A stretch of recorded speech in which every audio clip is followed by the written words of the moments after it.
be knowing things. Like, why I feel like, I can give you a great example. I hope my sister don't get mad at this. But my so my sister, we were just talking, this is actually this week, and we were just talking and whatnot. And she was like, she was moved to a new space and whatnot, in a new area. She was like, I don't know about this area, just that fear of the unknown. And then she just had a sense of peace. And the peace was, she was like, I think our grandmother just told me that. I just had the feeling that she's around, and she just said everything is okay. So they come and they present in different ways. So as far as connecting, just acknowledging, they do speak. They're always trying to talk to you. So they talk to you in different ways. It's just you being open and being aware of how they're communicating with you.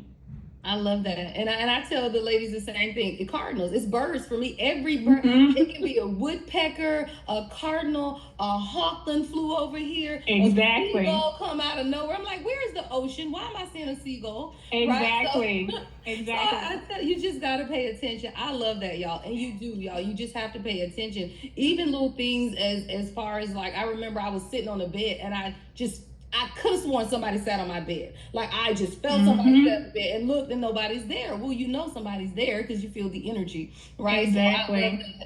So I love that. Exactly. And I know one thing about my sister. Before she had that experience, she heard owls. And so owls represent protective spirits, things like that. And so I knew exactly when she said, I was like, yeah, right before she went to see Dr. We had a conversation. She's like, I just heard owls. I don't know, I was like, well, Tanya, that's basically, they saying that you're safe, you're protected, they got you, and then she had that sense of peace, so, like I said, they communicate with you in all sorts of ways. It's just, you have to be open to it and be receptive of how they're responding or how they're communicating with you. Yep, I love that. The next question is another one, which I love this one too. So this one says, why are there few men, fathers, and union? Oh, hold on, let me read this. Why are there few men, fathers, and union marriage? Okay, so this is someone who, I guess in her particular family, they struggle with men, right, who are either not fathers or not being in union and marriage. How is that?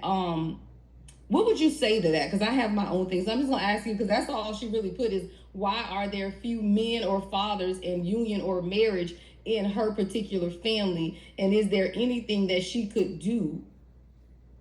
Because she craves that union, that like a partner, like she craves that. So how can you break that, I guess?